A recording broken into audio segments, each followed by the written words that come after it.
I'm gonna fiddle with my light here a little bit.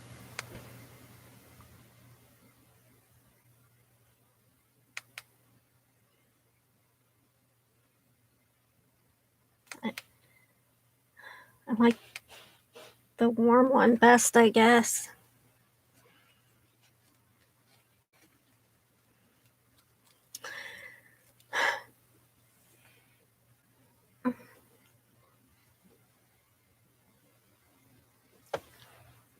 Okay, so hopefully internet will cooperate.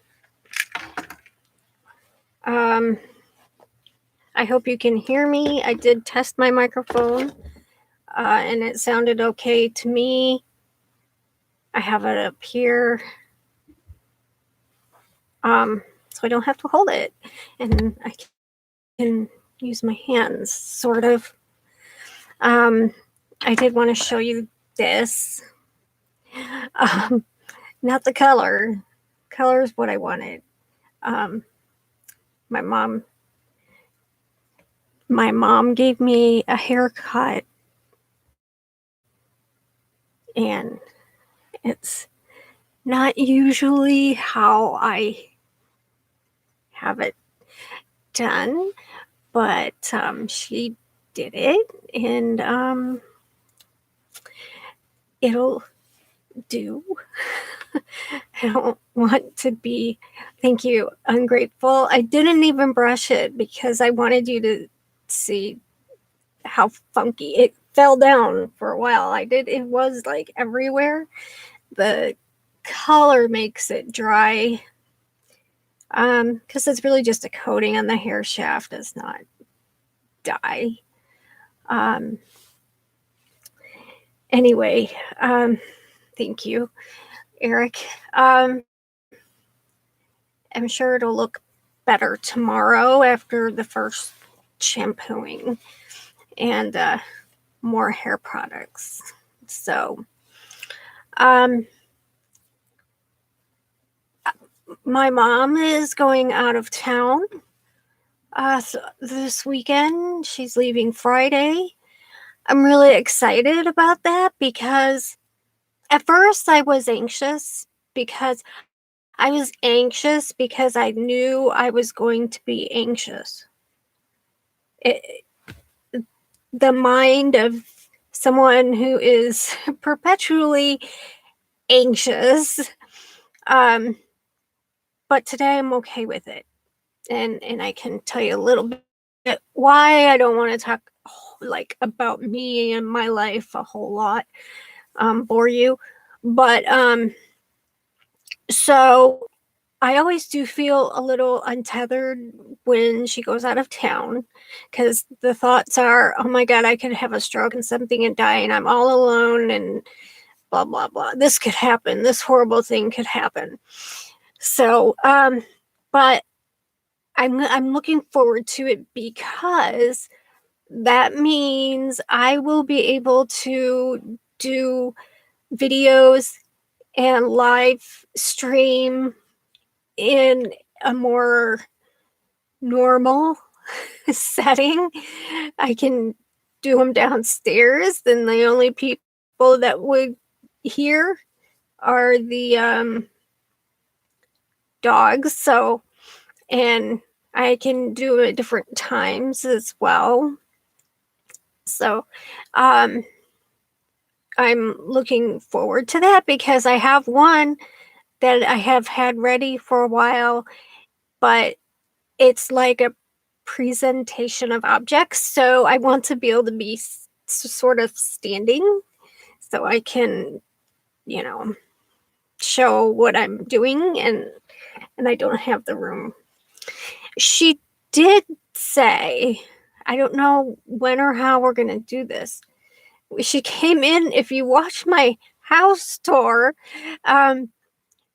she was in my computer room / work shop, and she's like, we have to get some space fixed up down in the basement for this, the brooms and the stuff, because I'm like, I can have my electronics room back. um, because now there's stain and there's polyurethane and brooms and on racks in corners and in drawers, or it would be really my I like my environment to be this is the bedroom.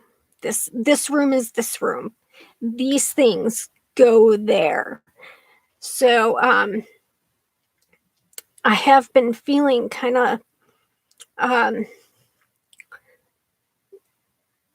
out of sorts in that room because there's it's supposed to be computer room, electronics, and it can't be, all those chemicals and stuff are going to mess up the electronics, and it just takes away from the feel of that room. Um, when I set up a room, that's how it stays. Like, I'm not, my mom, she likes change. and, um, and she's constantly rearranging the furniture in her bedroom and changing the color scheme. And when I have settled onto what makes me feel safe and cozy, I I like it to stay that way. And it will objects may come and go periodically, but and usually I have to do a purge. I want to do a yard sale when it gets warm, because I'll be more motivated to let go of things if I know I'm getting money for them, that somebody saw them and wanted them, rather than throwing things away. I guess I could. I don't think I would, but I can see how that thinking could lead to like hoarding. Uh, um, I do have us and books and anyway, kind of rainy, and it is very cold. Um, I myself am feeling, or my hand tremor. Um, one didn't work and made me depressed, and the second worked briefly and then made me depressed. So I don't know what I'm gonna do. Um, it, and I grind my teeth at night pretty bad, and you've heard me say that. I've been having really bad jaw pain here, and here, just like a achy, burny thing, and so. But I stopped taking the medication for the tremor because it was the second one, because it was making me depressed as well. I was like crying, and my mom noticed, so I stopped taking the morning dose, that is, and I feel so much better. It's hard for me to do anything with my hands, um painting, gaming, were not worth it. And I was concerned when I went to take it. When As someone who is on medication, about anything that a doctor puts you on, especially doctors that are not your psychiatrist, because I was a registered nurse. Um, there was their doctors talk to each other. what happened to this? When was this they would co the, medical doctor would consult with the oncologist, and the oncologist would talk to pain physician and dentist, orthodontist. I go to the neurologist that the risk for when you're taking this, the risk for suicide is increased, especially in those that have previous attempts. The neurologist put isn't I gave her a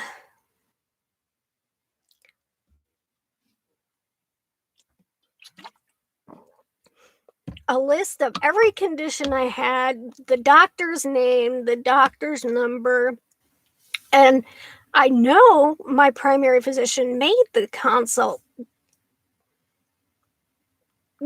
for me, did they not talk? And so when I read that, I'm like, well, I'm glad I read this because um that's me. And and my mom was kind of upset too. Um, because I mean she was there for both. I had two attempts. One was um a true attempt, but it was delusional. I wasn't I wasn't just depressed. I was delusional. Um Sort of weird going. Anyway, I was a teenager then. And so I was already having um kind of psychosis with it. And the second time was more out of panic and um anxiety, and I felt trapped. And I didn't and it just got to be too much. So anyway, that's my history. And then so I'm glad I read the little handout. And so I am saying to you and anybody that takes psych meds, anytime you're prescribed something, whether it be from your psychiatrist or whoever, your primary physician, anything, yeah, even if it's like just for hormone replacement, like estrogen, read about it. Read the little handout that the pharmacy gives you. Uh, I'm glad I did because I stopped taking it before I got into a place where I couldn't make good decisions. So that that is that message for you. That is very important. Please do that. And make sure you yeah, it's like it's up to us. Your healthcare, it used to be that you were kind of carried from one specialist to the next, or and you just sort of flowed with it. And now you have to do so much for yourself and look out for yourself, because in all of these appointments, the people, they were in such a hurry to get out of the room, and that is just something that makes me want to punch a doctor. Don't rush me. I'm not going to let you go until you've answered all my questions. You have to be very, very um, proactive and firm when it comes to doctors these days. Don't just sit there and trust that they're going to notice something and do for you. You have to do research into your meds. You have to look into the doctors you're seeing. Are they any good, But these days, any doctor I've been to, they're in such a hurry. I'm like, you cannot get a full picture of what's going on when you're edging out the door. Make sure you write down your questions, take them with you. Don't let them go until you've had every question answered.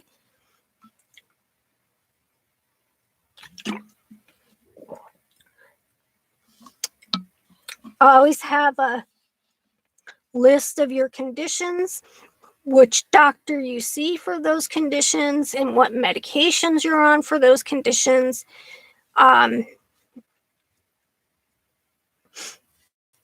So, and, and now we see, this wasn't even my topic for tonight, so I don't know. I might be talking for a while. When I was a registered nurse, I worked on an oncology floor that's cancer patients, and we were a specialized unit, and where I worked at that time, we were a closed unit.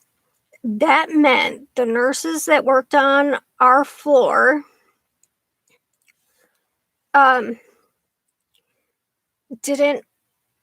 nobody else could float from a different floor to our floor, and we wouldn't be pulled to other floors to fill in spaces. If we had too much staff, somebody went home. If we didn't have enough, someone came in, and that's just how. And we were primary nurses. We did that patient's care, like every little thing. We were the ones that emptied their urine, wiped their bottom. Hello, now is 2300. Gave them their medication, did their assessments, gave them their chemo. We did everything, so we knew every little bit about this patient. And so when something changed, we were right on it. And then as time went on, they started having more and more. I'm not dissing LPNs, but when we had LPNs, there were floors that there would just be LPNs, and there'd be one RN, and that RN responsible for not just her patients, but every patient that the LPN that they covered. And that could be a whole unit if you were in the skilled nursing. And they had more and more nurse CNAs, which can be invaluable, and if they're good. And I have worked with LPNs that were a heck of a lot better than some RNs I worked with, but it took the RN away from the patient. I'm like, well, how can I be responsible for a patient I barely have time to see? All I had, I was just like giving pills and doing paperwork. And that's why I left, because it wasn't the nursing I loved.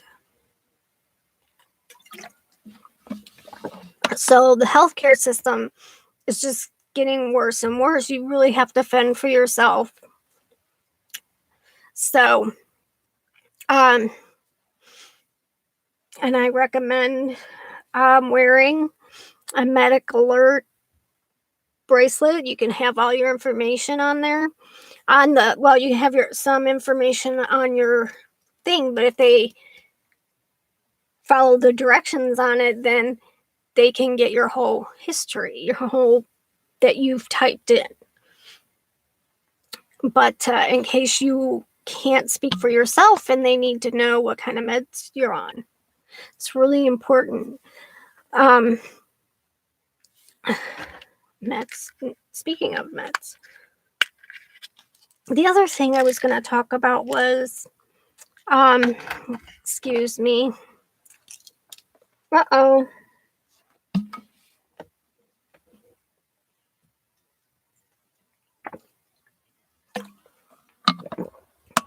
I'm on tiny pills. And I don't know why they make them so tiny. So I'm going to have to...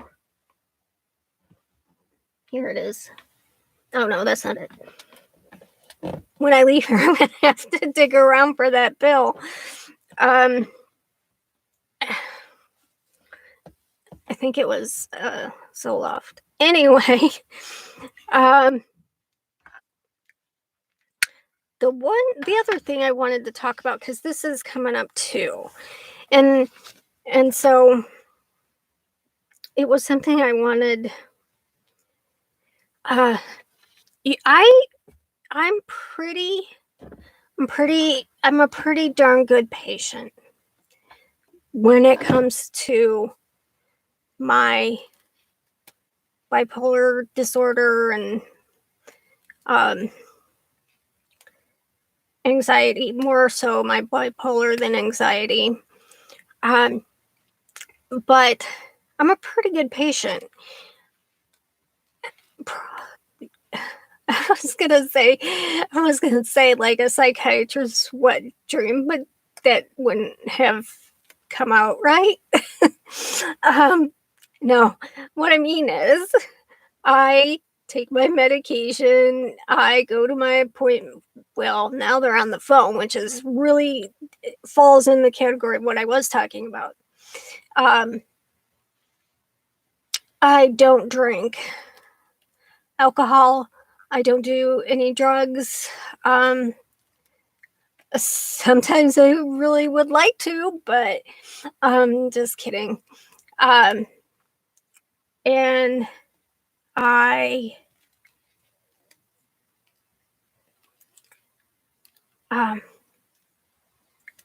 do little things, walk. I have pretty good insight, which is unusual with psychiatric disorders by their nature. They cause the lack of insight. Just the way it wraps around your brain. Anyway, I am careful to I just okay, here's an example.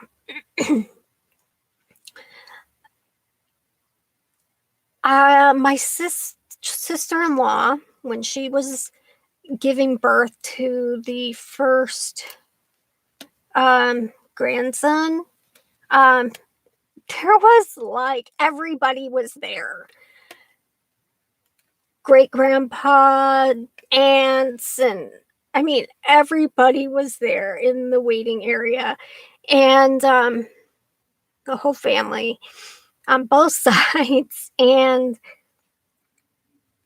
it was starting to look like she wasn't going to have the baby till late in the night, and I felt like the odd man out. I felt conspicuous because I couldn't stay with everyone. I had to go home and go to bed. I had to go home.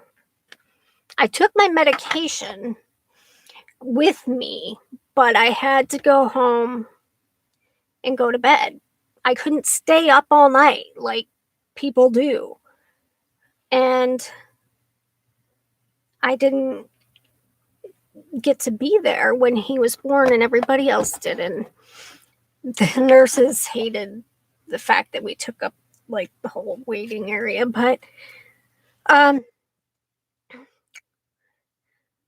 I felt really lame and like I said, conspicuous. I don't want to stand out. Um, but there was no getting around it. I had to take my medication. If I don't take my medication, and I won't sleep, and if I stay up all night, that's just the beginning. One night can be just the start. Just take one night and everything goes out of control. So I felt conspicuous, but this was like 17 years ago. I also have trouble. I have tried to describe to my Michigan family about what I can and cannot do, how I have to I do the most that I can to make other people comfortable with my disorder. And that means, that doesn't mean just like educating them, but I'll get up a little earlier than I normally do so we can do things through the day, knowing I'm going to feel uh, out of out of sorts. Also, they're they're their family ties are very expansive. So when they have a get together, it's massive. And I don't mind, but I try to prepare them, and apparently I don't think it worked entirely, that I might be quiet. That doesn't mean I'm not having a good time. I might pop in, or I might disappear for a little bit to sort of regroup, and I didn't say regroup, but to sort of get away from the stimuli, and then I'll come back out. I'm just not comfortable as most people in such a big setting, and like big lots of people, and they're very active people. I'm not talking, they're very animated, and it's just a lot to take in, and I have to disappear and come back. And no matter how I worded it and just say it, and that's just how I have to do things. That's how I cope. And I don't want you to change anything. I have my own coping strategies. And then it's a whole big thing before and after. I'm like, no, I had a good time. It might not seem like it, but my participation is to sit and take in what is going on around me. And if somebody asks me questions, I don't mind answering them. I'll deal with me. You just plan things as you're going to plan them. Don't go around. And no matter how I put it, my sister in Michigan, she said, like, okay, well, next time I'll try to be more respectful. And I'm like, it's not that. I don't want you to change anything. I'm fine. I'm coping fine. I just need you to know that just because I disappear for a little bit doesn't mean I'm trying to get away or go away. And I don't think I ever got it through properly. I know that somebody who has social anxiety, um, bipolar disorder, would completely get it. And hold on a second, my voice is getting tired.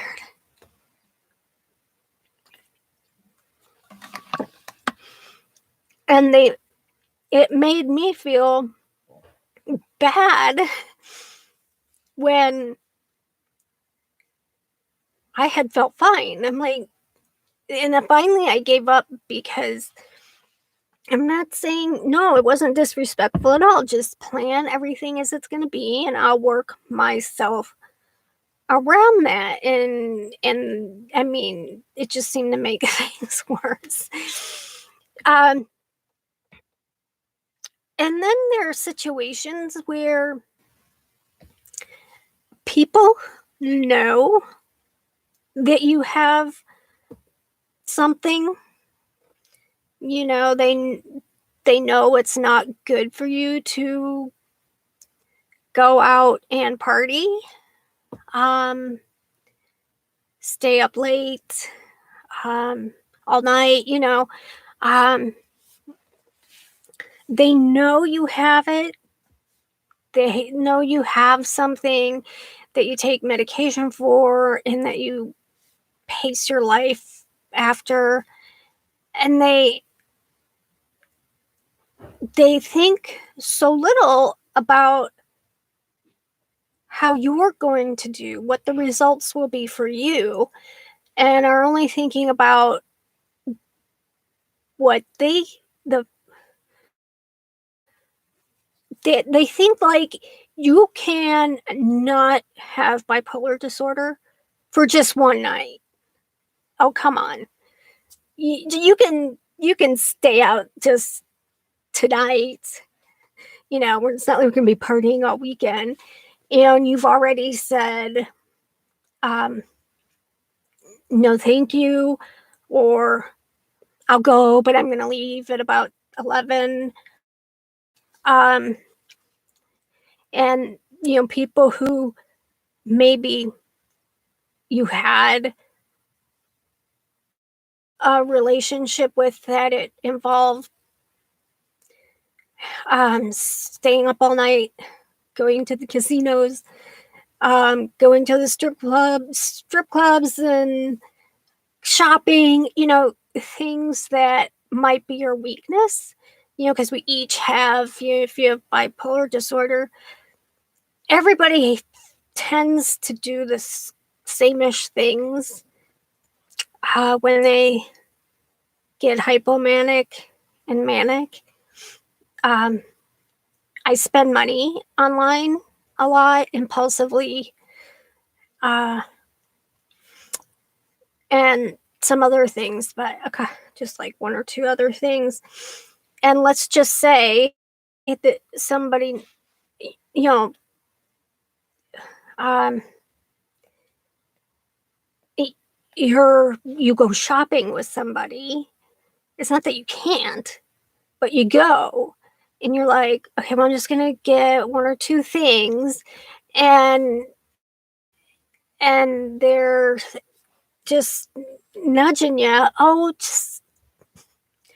you like it? Go ahead, buy it. You can stay out a couple more hours. Excuse me. You can stay out just a couple more hours here, have another beer, and they know that you have a history. And I had that problem in my 20s when I stopped drinking and going out to parties because it wasn't helping me get healthy. and I was engaged at the time, and that was something we did. Weekend, what are we doing for the weekend? There was always alcohol involved, and so I became like, oh, he would be like, you know, don't act that way. You can come out with us. You know, you did it before. It's not that different now. Um, just like not supporting you at all. And and I really think that he was really disappointed to not have that girlfriend anymore. And he didn't want to go alone because um he liked that I looked a lot different. This was a long time ago. He liked me to be with him so that he could show them me. Like, if you get what I mean. um, so it wasn't fun to go to certain parties or do certain things.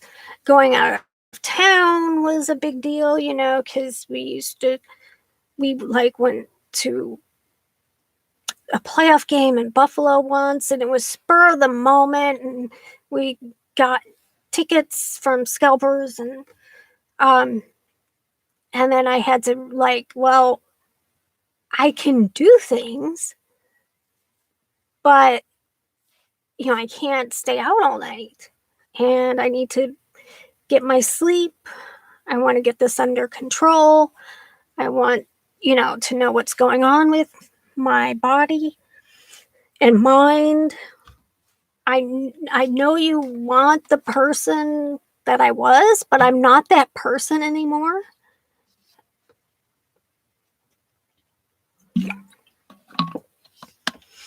And in some cases, people have had to decide between their disorder and someone they're dating, married to, um, friends.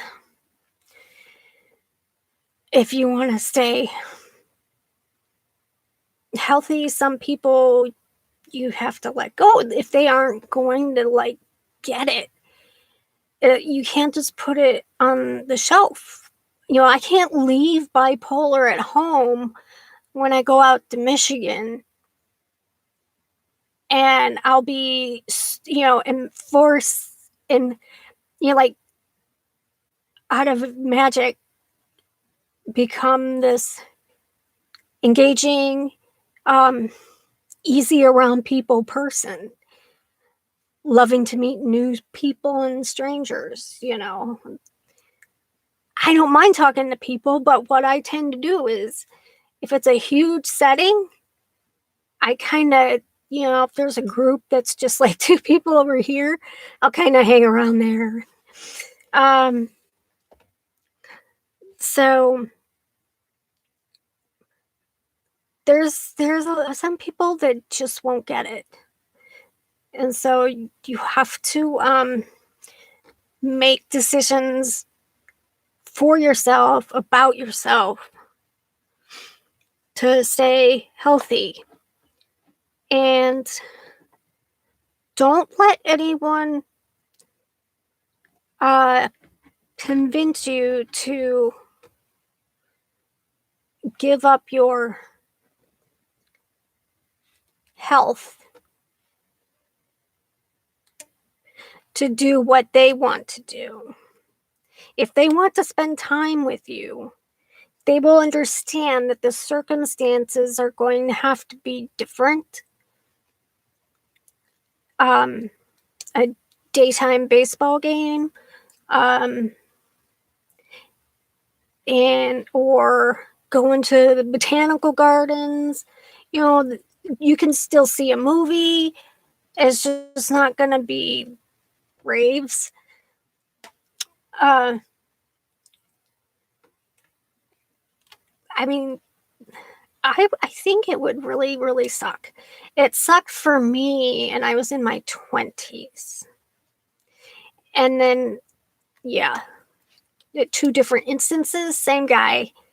Um, I I eventually told him he broke. He didn't want to be with someone with bipolar disorder because of all the changes, and I gained weight, so I was no longer um, a prize, I guess. And then lo and behold, I'm moved across the state in my own apartment, registered nurse at the hospital, and I got my shit together. And who calls me? So I'm like, I'm still that person you left. You know, time may have gone on. He was like all crying, and I think he was drunk, but he's like, I dated girls that look like you, but none of them are like you. I'm like, yeah, that's your doing. Uh, go screw yourself. Um, there was absolutely no way. I relished that phone call, being able to tell him to go, where to go. And I explained to him, I'm like, I'm still that person. I was in a worse place. I was just diagnosed, just getting medication. Um, I couldn't work. I'm doing really well, but I'm still that person. And because I have bipolar disorder, I'm probably going to have episodes. And I don't need someone who can't be there for me. I mean, we were engaged, and it says in sickness and health, and you blew that totally. So I still have the engagement ring. I keep it in case there comes a time when I really, really need some money. Like I'm dirt poor or something. Sell it. um anyway, yeah, he blew that. And um let's see, what time is it? I'll wrap things up here because my voice is going. Yeah, you have to just basically look out for yourself. Don't just, if you have to, be a jerk with doctors. Don't let them get away until you have all your questions answered. I keep saying that because it's really important. Last time I was talking to my doctor, my primary physician, she literally was backing to the door. And I'm like, bitch, I'm not letting you go till we're done. And and the neurologist, she was just like talking so fast, and she was in such a hurry. Do this and this and this and this. Okay, here we go. And I'm like, slow down. um, Slow down. Talk to me for a second. Like, not at me. I know you've said the same thing a million, 100 million, trillion times to other patients, but it's the first time I'm hearing it. So you need to slow down and explain it to me. Tell me this treatment. What should I expect? What should I look out for? Make sure it's the people, I think, look down upon the advice of keep your phone. Now people use their phones, but keep your notepad, a phone, and anytime a question pops into your head, put it down. And when they see you have a piece of paper or you bring out your phone, they're all like, shit. They might as well pull up a chair because we're going to be here. Especially with psychiatric disorders, because we're talking about your brain.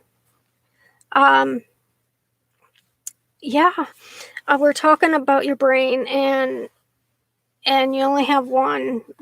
I mean, it's like two things you don't want to lose: your brain or your liver. Okay, so I'm gonna wrap it up. Um, ugh, my voice. I feel like I was much more lively and animated. I felt that way. I hope I came across that way. Um, the medication that I was on really sapped my energy out and my positivity and my go get 'emness.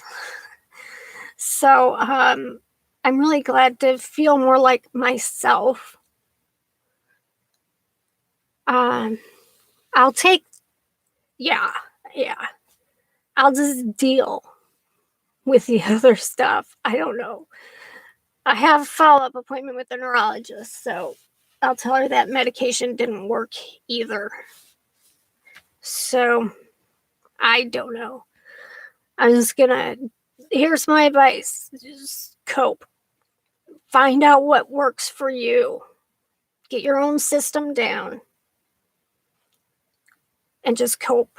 Like, don't just get by, but put some thought into it and cope. Use your skills. Okay, that's it. Good night.